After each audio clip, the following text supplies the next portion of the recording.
마가복음 6장 14절로 44절 말씀, 마가복음 12번째 시간입니다. 오늘 말씀의 제목을 창자가 끊어지는 아픔이라는 말씀의 제목으로 은혜를 나누겠습니다. 지금 예수님은 본문에 보니까 점점 더 유명해지고 있다는 것을 마가는 말씀을 하는데, 그것은 말씀만 선포하시는 것이 아니라 말씀에 합당한 기적적인 사건들이 연속적으로 일어났기 때문이죠. 한 걸음 나가서 제자들이 두 사람이 짝을 지어가지고 복음을 증가로 갔는데 더불어서 귀신이 쫓겨나가고 병들이 치료되니까 예수의 소문이 더 그렇게 퍼졌던 것 같죠. 그러다 보니까 오늘 본문 우리가 14절에 보니까 예수님에 관한 소문이 온 유대 지역에다 퍼졌다는 것인데, 마침 그 당시 실권자였던 헤롯 왕의 귀에까지 예수님에 관한 소문이 들렸다는 것을 성경은 그렇게 말씀합니다. 그리고 예수님에 관한 소문을 들었던 헤롯 왕이 세례 요한을 죽였던 자기 양심의 가책 때문이었는지는 모르지만은 세례 요한이 죽은 자 가운데 다시 살아났다는 생각을 하게 됐다는 것이죠. 14절부터 16절을 보겠습니다. 예수의 이름이 드러난지라 헤롯 왕이 듣고 이르되 이는 세례 요한이 죽은 자 가운데서 살아났도다. 그러므로 이런 능력이 그 속에서 일어나느니라 하고, 어떤 이는 그가 엘리야라 하고 또 어떤 이는 그가 선지자니 이 선지자 중 하나와 같다 하되, 헤롯은 듣고 이르되 내가 목벤 요한 그가 살아났다 하더라. 그 당시 사람들은 예수님의 행적을 보면서 뭐라고 했다냐면, 옛날에 엘리야가 다시 살아났다고도 했고, 아니면은 선지자 중에 하나라고 또 말하고, 근데 헤롯은 자기가 전에 죽였던 세례 요한이 다시 살아났다고 생각을 했다는 거죠. 마가복음 6장에는 헤롯 왕이 세례 요한을 살해했던 스토리가 삽입이 돼 있죠. 근데 그 스토리를 우리가 한번 찾아서 한번 보겠는데요. 먼저 마가복음 6장 17, 18절을 제가 하겠습니다. 전에 헤롯이 자기가 동생 빌립의 아내 헤로디아에게 장가든 고로 이 여자를 위하여 사람을 보내어 요한을 잡아오게 가두었으니, 이는 요한이 헤롯에게 말하되 동생의 아내를 취한 것이 옳지 않다 하였음이니라. 지금 읽은 스토리에 관한 것을 이해하려면은 그 당시 이 왕이었던 이 헤롯 이 가문의 스토리를 알고 난 다음에 우리가 성경을 읽는다면은 여러분에게 조금 이 내용이 좀 도움이 되리라고 보는데, 옛날 예수님이 그 베들레헴에 태어났다가는 동방 박사들의 말을 들었던 헤롯 왕이 베들레헴 지경 안에서 태어난 2살 미만의 모든 생생아를 죽이라고 했던 일을 아마 여러분은 기억하리라고 보는데요. 참고적으로 그 헤롯은 어떤 헤롯이냐 하면은 대헤롯이요. 헤롯이 어르시죠. 근데 헤롯은 원래 유대인이 아니었지만은 그 당시 침략국 로마에 그야말로 아첨하고 굽신되면서 팔레스타인의 그 통치권, 왕권을 하사받은 사람인데, 문제는 헤롯이라는 사람의 사생활이 그야말로 엉망진창으로 좀 더럽다고 그럴까요? 그러다 보니까 지금 가족관계를 다 말하기는 어렵지만 가족관계가 아주 지저분할 정도로 복잡한 사람이었습니다. 역사적으로. 그런 그가 대헤롯이 죽으면서 자기의 그 세 아들에게 팔레스타인 지역을 분할 통치하도록 나눠줍니다. 그러나 식민지 통치를 하던 로마 당국은 아버지 대헤롯보다는 헤롯의 세 아들들에게는 어떤 그 권한을 주냐, 분봉왕으로서. 아버지 대헤롯은 팔레스타인 전 지역인데 세 아들에게는 분봉왕, 그러니까 쉽게 영주 정도의 통치권을 주었던 거죠. 그래서 대헤롯의 세 아들들의 이름을 본다면 첫째는 누구냐? 헤롯 안티파스, 큰아들이죠. 그 다음에 헤롯 빌립, 세 번째 헤롯 아킬레오. 이 성경을 보면 그런 이름이 나오죠. 그러니까 본문에 나타난 헤롯은 헤롯 안티파스와 헤롯의 이복 동생 빌립이죠.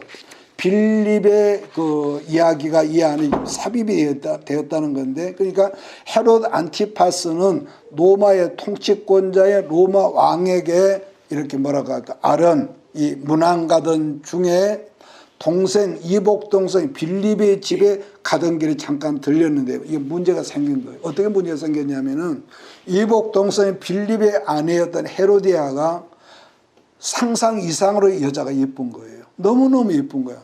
한마디로 동생 아내 헤로디아에게 요즘 아이들 말 맞다나 뿅 가버린 거예요. 그러니까 문제는 헤롯은 원래 그 가문, 그 피가 그렇다 할지라도 제수였던 그 빌립의 아내 헤로디아가 바람기가 다분했던 모양이죠. 헤롯의 유혹을 거절하지 못한 채 불륜의 사랑에 빠지게 된 거예요. 이건 역사적으로 나온 거니까. 결국은 헤롯이 자기 본부인을 쫓아내버리고 자기 제수였던 빌립의 아내였던 헤로디아를 본부인의 자리에 앉히게 되죠. 그러니까 또 하나는 헤로디아는 이미 동생 빌립과 결혼해서 딸까지 낳았던 이런 상태고요. 그런데도 동생의 아내였던 여자를 동생이 빼앗아서 자기 아내를 삼은 거예요. 그랬으니 그런 사실 그 옛날에 알았던 이 아주 보수적인 유대 사람들이 얼마나 그 수군거렸겠냐 말이죠. 오늘날도 그런 일을 하면 뭐 가만히 안 있게 사람들이. 그런데도 서슬퍼런 그 권력자 헤롯 안티파스 앞에서는 그야말로 찍소리도 아무 소리도 못했던 거. 그런데 오직 유일하게 세례 요한만큼은 달랐는데 왜냐? 그러한 불의를 보면서 세례 요한이 가만히 있지를 못 본 채 할 수 없었던 것인데, 그래서 노골적으로 세례 요한이 헤롯의 불륜 사실을 가는 데마다 까발리면서 이건 아주 잘못된 일이다, 이렇게 지적을 했던 거죠. 그러다 보니까 헤롯보다는 이 바람기가 많은 불륜녀 헤로디아가 나름대로 엄청 창피했을 거 아니겠습니까? 그 창피한 만큼도 뭐가 있냐? 분노했다는 거. 그러다 보니 헤로디아가 헤롯에게 세례 요한을 죽어달라고 아마 누차 간청을 했을 것이다. 이건 추측이죠. 한 걸음 나가서 비록 분봉왕이라 할지라도 이 헤롯이 자기 체면이 있는데 세례 요한 이 사람이 가는 곳마다 자기를 까발려고 비난하는 그대로 놔둔다는 것은 자기의 잘못을 스스로 인정하는 것이 되기 때문에 마침내 세례 요한을 중범죄자로 모아서 감옥에 지금 가둬놓은 겁니다. 그러면은 헤로디아가 그 당시 세례 요한에 대한 감정, 미워하고 싫어했던 감정이 어떠했던가를 우리가 말씀에서 한번 찾아 읽어보겠습니다. 19절로 20절입니다. 시작. 헤로디아가 요한을 원수로 여겨 죽이고자 하였으되 하지 못한 것은 헤롯이 요한을 의롭고 거룩한 사람으로 알고 두려워하며 모호하며 또 그의 말을 들을 때 크게 번민을 하면서도 달갑게 들음이러라. 그러니까 헤롯이 요한을 잡아 감옥에 넣었지만 문제는 그런 것이 헤로드의 마음에 차지 않았다는 것을 우리가 본문에서 본단 말이에요. 이런 거 봐, 사실 동서양을 막론하고 여성들의 파워가 남자들보다 더 세고 강했다는 걸 우리가 보는데 그러다 보니 지금 헤로디아는 어떤 수단과 방법을 가리지 않고 세례 요한 이 사람을 죽이고 싶었을 거라는 것을 우리는 본문 속에서 본단 말이에요. 그런데 헤롯 안티파스 입장은 헤로디아와는 조금 생각이 달랐다는 걸 본문에서 보여주는데, 왜냐하면은 세례 요한의 말이 믿고 귀심하기는 했지만은 정작 대면에서 보면은 이 사람은 의롭고 또 존경스럽다는 것인데, 그러니까 한마디로 뭐라 할까? 헤롯 안티파스는 세례 요한의 어떤 영적 권세에 눌려서 그를 두려워했구나 하는 것을 우리가 본문에서 읽어보거든요. 그래서 아내의 그 추근덕거림을 들어주지 않고 요한을 지켜주고 싶었다는 것을 본문에서 우리가 발견한 내용이라는 것. 그랬는데 큰 문제가 생겼죠. 생겼다는 걸 마가가 지금 다음 말씀 소개하고 있는데 21절 25절 같이 읽습니다. 마침 기회가 좋은 날이 왔으니 그 헤롯이 자기 생일에 대신들과 천부장들과 갈릴리 기인들로 더불어 잔치할세 헤로디아의 딸이 친히 들어와 춤을 추어 헤롯과 그와 함께 앉은 자들 기쁘게 한지라.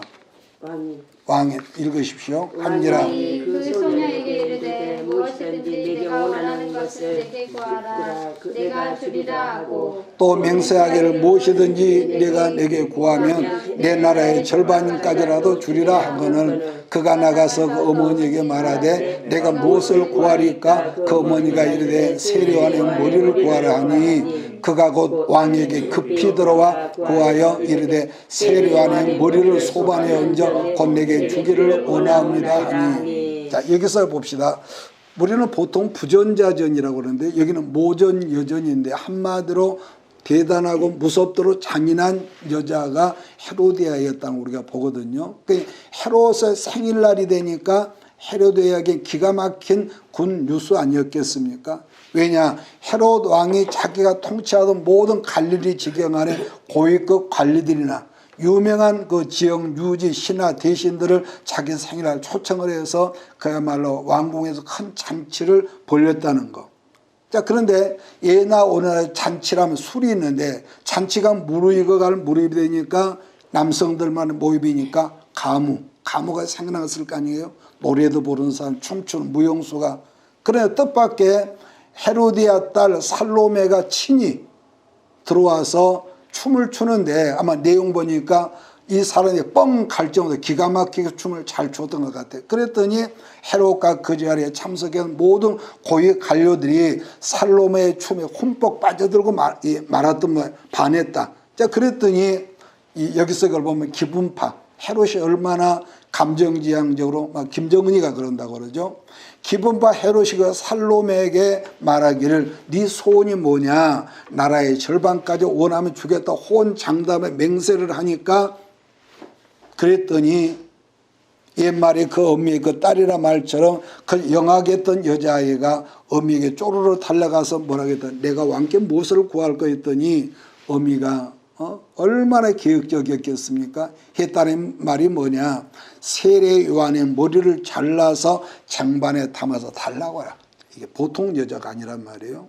그러니까 본문 성경을 보면은 급이란 단어와 또 곧이란 단어가 있는데 이 말은 아마 그 모녀가 생각하기를 그동안에 좀 늦추면 헤롯의 마음이 바꿔지지 않을까 급히 서둘렀다는 것을 우리가 추측하는 본문이라는 거죠. 자, 그 다음 말씀을 제가 읽겠습니다. 26절 29절. 왕이 심히 근심하나 자기가 한 말이 있으니까 자기가 맹세한 것과 그 앉은 자들로 인하여 그를 거절할 수 없는지라 왕이 곧 시병 하나를 보내어 요한의 머리를 가져오라 명하니 그 사람이 나가 옥에서 요한의 목을 베어 그 머리를 소반에 얹어다가 소녀에게 주니 소녀가 이것을 그 어머니에게 주니라 요한의 제자들이 듣고 와서 시체를 가져다가 장사하니라. 자, 헤롯은 살로메의 그 어린 아이의 요구를 듣고 그 마음이 무척 괴로웠다는 것을 마가가 소개를 하는데, 왜냐하면 이 일만큼은 절대로 해서 안 되는 일이라는 것을 헤롯도 알았기 때문에 심히 근심했다는 거 아니겠습니까? 문제는 조금 전에 그 자리에 참석한 갈릴리 지역의 모든 고관 대작들하고 호언장담한 것, 또 맹세를 했다는 것이 자기가 그것을 왕의 권위가 있으니까 취소를 못했을 거라는 거. 그래서 고작 그 알량한 자기 체면 하나 때문에 위대한 하나님의 선지자를 어린아이의 춤값으로 목을 잘려서 죽였다는 거죠. 자, 그런데 헤롯과 세례 요한의 사건은 마가복음 6장에 삽입된 내용이라고 제가 그랬잖아요. 마치 회당장 야이로의 딸 사건에서 누가 등장하죠? 혈루증 이름 모르는 여자가 등장해서 삽입된 사건처럼. 자, 그런데 그 다음 말씀은 두 사람씩 짝을 지어서 전도로 파송을 받았던 제자들이 마침 돌아와서 사역 보고를 하는 이 말씀이죠. 30절. 사도들이 예수께 모여 자기들이 행한 것과 가르친 것을 낱낱이 고하니 그랬습니다. 바로 수일 전날 예수님은 제자들을 선교지로 파송을 했는데 그 중간에 헤롯과 헤로디의 그리고 세례요한의 참수 사건이 삽입되어 있다는 건데, 그러면은 마가는 이 사건을 왜 마가복음 6장에 끼워 놓았을까? 성경을 우리가 같이 공부하면서 이런 점은 고민할 필요가 있다는 점인데, 그 당시 헤롯은 최고 권력자였지만은 그 최고의 권력이 만들어 놓은 권력이란 것은 뭐라 할까요? 미치광이였다는 건데, 다르게 말하면은 마치 술이 잔뜩 취한 미치광이가 자동차 핸들을 잡고 운행하고 있는 것과도 같다 할까요? 자, 그런 미친 사람이 차량을 운전하다 보면 결국은 자기도 죽을 뿐만 아니라 주변에 다른 사람이 죽을 수밖에 없는 슬픈 광경이라는 거죠. 또 하나는 하나님을 향한 바른 방향을 제시했던 세례 요한은 결국은 미치광이 운전하는 차에 치여 죽었다는 하나의 비유적인 설명이죠. 그래서 요한의 삶은 비참하게 죽어 끝났고 험한 것 같지만, 그럼에도 불구하고 우리 예수님은 세례 요한에 대해서 여자가 낳은 사람 중에 뭐라고 그랬습니까? 세례 요한보다 더 큰 자가 없다는 말씀을 이렇게 하셨다라는 거. 자, 그러면 왜냐? 그가 전한 메시지는 구약의 모든 선지자들이 예언한 것처럼 주의 길을 예비했고, 구약과 신약을 연결해주는 다리와 같은 역할을 세례 요한이 한 거란 말이에요. 그러니까 이 세례 요한은 신약에서 신약 선지자가 아니라 구약 마지막 선지자예요. 또 하나는 구약 교회가 난 어떤 선지자보다 더 큰 자라고 말씀한 것은 구약의 마지막 선지자로서 조상들이 말해왔던 메시아를 구약 선지자로서 그 눈으로 직접 보았고, 또 그 메시아의 말씀 직접 들었던 선지자에게 예수님은 구약 교회 곧 여인이 나왔던 어떤 선지자보다 큰 자라고 말씀을 이렇게 했던 거죠. 그러니까 참고로 여자가 낳은 자라고 말씀하신 것은 구약 교회가 성경은 여자라고 표현했다. 잊지 말기를 바라는 것은 구약의 신부는 이스라엘이고 구약의 신랑은 누구라고 그랬습니까? 하나님 여호와. 그러나 신약의 신랑은 예수님, 신부는 신약의 모든 교회를 일컫는, 그러니까 신약 교회는 어떤 예배당 건물이 교회가 아니라 바로 여러분들과 내가 예수 그리스도의 이 신부라는 것을 참고가 되기를 부탁을 합니다. 그 다음에 30절 33절을 같이 읽습니다.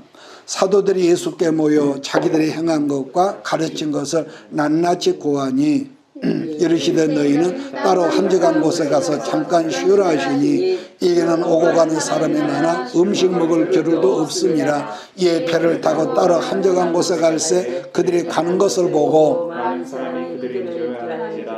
고을로부터 도보로 그곳에 달려와 그들보다 먼저 가더라. 본문은 선교지에서 다녀온 제자들이 너무 피곤해한 것을 본 예수님은 따로 한적한 곳에 가서 쉬어라고 했는데, 왜냐하면 본문에도 있지만 너무 많은 사람들이 한꺼번에 몰려들어서 쉬는 시간, 식사할 겨를도 없다는 거. 자, 근데 금방 이제 내일 모레가 유월절인데 예수님은 유대로 올라가지 않으신 것은 제자들의 선교 보고를 받은 예수님은 지금 예루살렘은 종교 지도자들이 예수님 때문에 굉장히 민감해 있는 그런 상황이고, 그래서 가급적이면 어떤 티끌을 잡아서 지금 태클을 걸려가는 상황이고, 또 하나는 거기에 말을 들어보니까 헤롯까지 예수님을 세례 요한이 부활했다 여기고 예수님을 기다리고 있는 그런 상황이란 말이에요. 또 예수님 입장에서는 십자가 구속 사건인 이 십자가에 달리기 한 시간이 지금 1년간 남아있는 상황이도 좀 했고요. 자, 그럼 이 부딪힘을 예수님께서 다시고 일부러 예루살렘을 유월절이 옴에도 불구하고 피하셨다고 보면 틀리지 않을 것이라고 봅니다. 그래서 예수님과 제자들은 배를 타고 한적한 곳으로 지금 나가고 있는 거예요. 그런데 문제는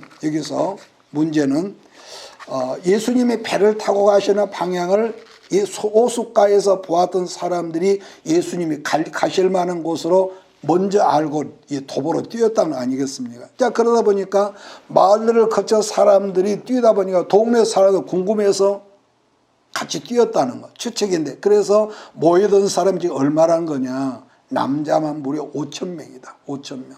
지금도 여러분 5,000명이면 얼마나 많은 군중인데, 그 2000년 전에 2,000명이라 굉장한 수 아니겠습니까? 자, 미안하게도 근데 여자들은 그 숫자에 끼지 않았는데, 여자들이 숫자에 끼게 된 것은 지금부터 그럼 이 몇백 년 안 된단 말이에요.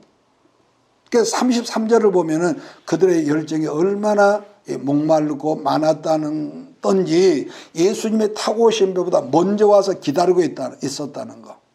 34절을 제가 봅니다. 예수께서 나오사 큰 무리를 보시고 그 목자 없는 양 같음으로 인하여 불쌍히 여기사 여러 가지로 가르치시다. 지금 그 자리에 모여든 무리들 숫자가 남자만 5,000명에 의해서 여자들, 노인들, 아이들까지 한다면은 아마도 수만 명은 넉넉히 되었을 것이라는 점을 여러분 참고를 하기를 바랍니다. 성경 읽다 보면은 참고적으로 무리가 있고 백성이 있거든요. 이게 있는데 보통 성경에서 백성이라고 표기를 했을 때는 하나님과 언약관계인 이스라엘 사람들로 주로 회당에서 말씀을 듣고 다르게는 종교 지도자들의 영적인 돌봄과 가르침을 말할 때 그것들의 백성이라고 했다는 것이지만은 그러나 본장에서는 백성이란 뭐라고 했습니까? 무리라고 했다만 무리. 그러므로 본장에서 무리란 것은 말씀 안에 있던 사람들이 아니라는 것. 자, 그렇다면 이 본문에 나타나는 무리란 누구냐? 간단히 말해서 무리들이란 그 당시 주류 사회에서 배척당하는 민초들, 쉽게 말하면 병든 자나 세리나 창기나 주류 사회에서는 전혀 멸시를 받고 죄인으로 여기는 소외계층의 사람들로 보아도 틀리지 않을 것이라고 저는 봅니다. 자, 그런데 말입니다. 이 무리들은 그동안에 그래도 소외계층이었지만은 누구로부터 말씀을 받았습니까? 세례 요한으로부터 영적인 말씀과 위로를 받았지. 그런데 지금의 위로의 원천이라기도 세례 요한마저도 지난번에 헤로데에게 이 목베어 죽임을 향했기 때문에 그러다 보니까 그 무리들은 마음을 둘만한 곳이 없죠. 오늘날은 텔레비라도 보겠지만 웃기는 말이지만은 그래서 예수님이 표현하기를 마치 목잡는 양들처럼 유리방황하는 상태였다는 마가의 설명인데 그래 예수님이 그들을 보실 때 첫째 불쌍히 여기셨다. 본문에 예수님이 불쌍히 여기셨다는 단어는 원문에는 이 단어가 어떻게 되냐면은 창자가 끊어지는 그런 단장의 고통을 말했다는 것인데 다시 반복하다면은 갈 길을 몰라서 유리방황하는 양들을 보면서 예수님의 창자가 끊기는 듯한 그런 아픔을 느끼셨다는 것이다. 그래서 예수님은 여러 가지를 가르치셨다고 본문에 말씀하죠. 여기서 본문의 중요한 것은 예수님이 그 양무리를 불쌍히 여기셨다 했는데 가장 먼저 불쌍한 그들에게 뭘 했느냐 행했던 것은 말씀을 먹이셨다. 그러니까 그때나 지금이나 말씀을 먹인다는 것이 얼마나 근원적인 일이라는 것을 마가는 우리에게 가르쳐주고 있습니다. 사실 말씀이 제대로만 어느 누구에게든 먹여진다면 순종은 어려움 없이 자연스럽게 이루어진다는 점이죠. 그러니까 말씀이 말씀 같지 않으면서 순종을 요구한다면 거기는 굉장한 문제가 있죠. 그러니까 그 어떤 사람이 말씀에 순종하는 삶을 산다고 했을 때 바꿔 말해 그 사람은 말씀을 바르게 먹었다는 하나의 증상이라는 거죠. 그런데 만약에 어떤 사람이 말씀을 듣고 먹으면서도 왠지 저항하고 싶다거나 순종함이 안 된다면은 말씀을 먹기는 먹었으나 뭐라고 할까요? 아주 소화가 되지 않고 있다는 어떤 병적인 그런 증상이다. 그러니까 지금 예수님은 말씀을 가르치고 계시는데 제자들이 예수님께 와서 한다는 말이 35절 제가 읽습니다. 때가 저물어 가매 제자들이 예수께 나와 어여짜오되 이곳은 빈들이요 날도 저물어 가니 무리를 보내어 뭐라고 합니까? 두루 총과 마을로 가서 무엇을 사 먹게 하옵소서. 자, 그곳은 아무것도 없는 빈들이었기 때문에 제자들의 눈에는 먹을 만한 것이 없었다는 것. 자, 그래서 예수님은 제자들의 입장에서 동문서답을 하시는데 37절 대답하여 이르시되 너희가 먹을 것을 주라 하시니 여짜오도 우리가 가서 200데나리온의 떡을 사다 먹여야겠습니까? 그러니까 지금 그들이 있는 곳은 빈들인데 예수님이 뜻밖의 먹을 것을 제자들에게 주라고 해 동문서답을 했다는 것. 자, 그러자 항상 머리회전이 빠른 제자 중에 빌립이 한다는 말이 선생님, 이 많은 사람들을 먹이려면은 200데나리온의 엄청난 돈이 있어야 한다는 말씀을 한단 말이에요. 그냥 예수님은 그동안 우리가 여기서 봅시다. 그동안 수많은 말씀과 표적으로 현장에서 교육을 했지만은 지금 우리들이 함께 읽었던 제자들의 모양은 여전히 그들 신앙은 어떤 신앙입니까? 지식신앙. 다르게 말하면 머리의 신앙이 있다는 걸 가르쳐주고 있다는 것인데, 즉 그들의 믿음의 수준이 아직도 연약하다는 거. 그러자 예수님은 뭐라고 현장에 너희들이 나가서 상황 파악을 해보라고 말씀을 했는데, 제자들이 무리 가운데 다녀오더니 38절 이르시되 너에게 떡 몇 개나 있는지 가서 보라 하시니 알아보고 이르되 떡 5개와 물고기 2마리밖에 없습니다. 있더이다 하거늘. 그랬더니 보세요. 여기서 우리가 보면은 긍정적인 것 대답보다 부정적인 마음으로 한 어린 소년의 도시락을 예수님께 가져왔다는 것인데, 동일한 말씀이지만은 마태복음 14장 또 그 다음에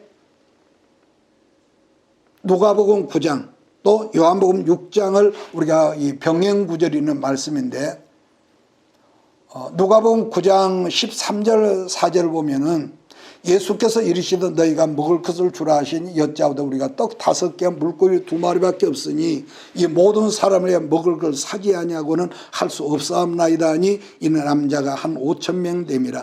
제자들에게 이르시되 때를 지한 50명씩 앉게 하라 하시니. 그러면은 요한복음에 나타난 오병이어 사건은 어떻게 말씀하는지 우리 함께 한번 찾아보겠습니다.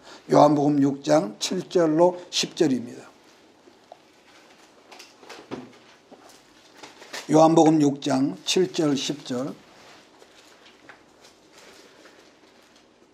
같이 읽습니다.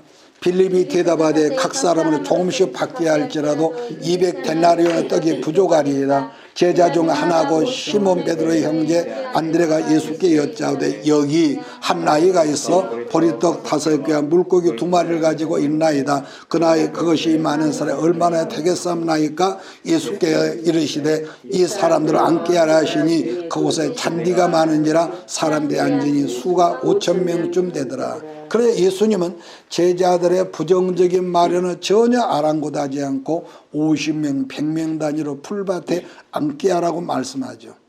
자, 그러니까 겨우 어린 아이 한 끼 음식이었지만은 그 작은 것이 전능하신 하나님의 손을 올려졌을 때 어떤 역사가 있었는지 다시 성경을 우리가 마가복음 6장에서 보겠습니다. 41절 44절입니다.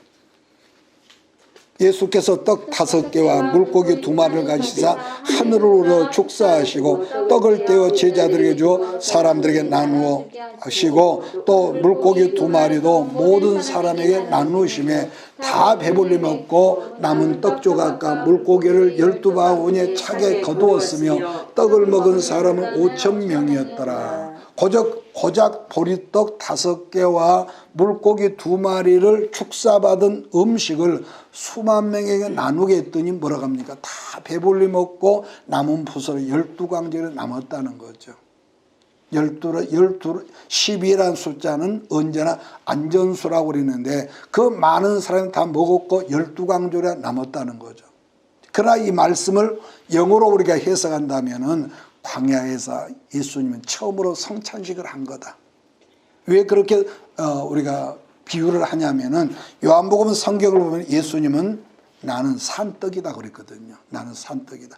요한복음 6장 33절 말씀 보면은 하나님의 떡은 하늘에서 내려 세상에 생명을 주는 것이라. 그들이 이르되 주여 이 떡을 항상 우리에게 주소서. 예수께서 이르시되 나는 생명의 떡이니 내게 오는 자는 결코 줄이지 아니할 터요 나를 믿는 자는 영원히 목마르지 아니하리라. 자, 그런가 하면 요한복음 6장 53절을 보면은 예수께서 이르시되 내가 진실로 너에게 이르노니 인자의 살을 먹지 아니하고 인자의 피를 마시지 아니하면 너희 속에 생명이 없느니라. 내 살을 먹고 내 피를 마시는 자는 영생을 가졌고 마지막 날에 내가 그를 다시 살리리니 내 살은 참된 양식이요 내 피는 참된 음료로다. 내 살을 먹고 내 피를 마시는 자는 내 안에 거하고 나도 그 안에 거하나니 라고 그렇게 말씀하세요. 그러나 그때나 지금이나 이 말씀의 참뜻을 이해하지 못한 사람은 뭐라 하죠? 어떻게 사람의 살을 먹고 사람의 피를 마시냐? 라고 말한다는 거죠. 또 예수님은 성찬식에서 포도주를 제자들에게 돌리면서 뭐라고 하죠? 이 잔은 내가 너희 죄를 위하여 흘리는 뭐라고 하죠? 내 피다, 내 피다. 그러므로 성찬식에서 떡과 잔은 예수님의 살이며 우리 죄를 흘리신 피를 예수님 말해요. 이걸 내가 올 때까지 기념하라 하셨던 건데 언제까지냐? 우리 예수님 이 땅에 왕으로 다시 재림하시는 날까지 교회에서는 이 예식을 영원토록 기념한다는. 그러니까 유월절인데도 예루살렘에 올라갈 수 없었던 소외받은 무리들과 멸시와 불평등의 모순적 사회 속에서 유면받은 그들을 예수님은 영과 육으로 동시에 먹이신 성찬 최초의 성찬 사건이다. 이렇게 우리가 말할 수가 있습니다. 그래서 마지막으로 지금의 시대나 보세요. 앞으로의 시대는 점점 우리가 육신으로 살아가기 정말로 좋은 그런 세상이 될 겁니다. 근데 중요한 것은요, 아무리 첨단 과학 문명이 발달하고 할지라도 결국은 뭐죠? 썩어질 양식만을 위해서 이 세상이 뭐라고 할까요? 분주해질 거라는 거. 그러니까 잘 먹고 잘 입고 잘 살고 편리해지고. 그러니까 결국은 이거란 말이에요.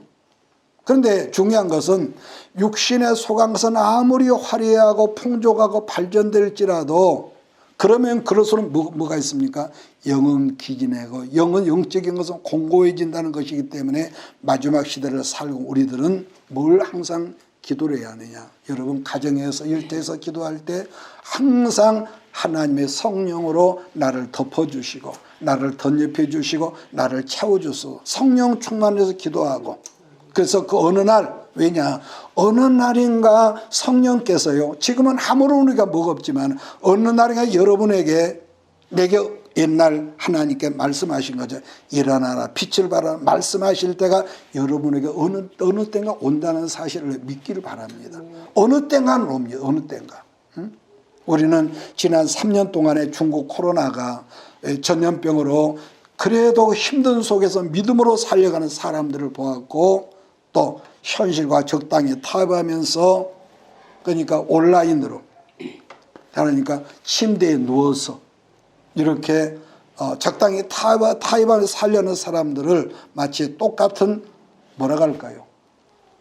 신랑의 들러리가 10사람이었지만은 준비된 사람은 고작 5사람 뿐이었다는 사실 그리고 나머지 5도 분명 그들로 신랑의 들러리였지만은 결국 문이 닫아져서 저주받은 사람이었다는 사실을 늘 기억하면서 열매로서 우리가 삶을 우리가 무엇을 하든지 자기 주어진 본분을 최선을 다해서 건실하게 살지만은 어느 순간에 예수님께서 일어나라 빛을 발하라 그러면서 내가 너를 써야겠다 이렇게 말씀하실 때가 분명히 우리 시대에 온다는 것을 여러분 아멘 하시고 항상 기름 준비하는 우리 모두가 되어야 할 줄 믿습니다. 오늘 여기까지만 하겠습니다. 기도합니다. 이것이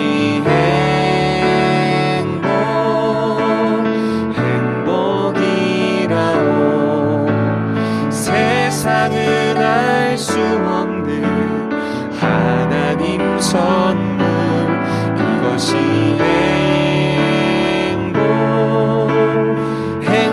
행복이라오 하나님의 자녀로 살아가는 것 이것이 행복이라오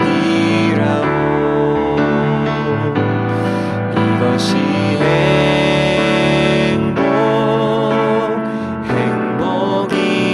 행복이라오 세상은 알 수 없는 하나님 선물 이것이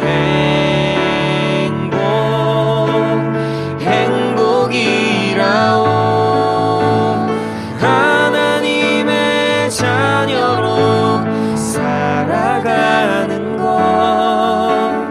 이것이 행복이라오 이것이 행복이라오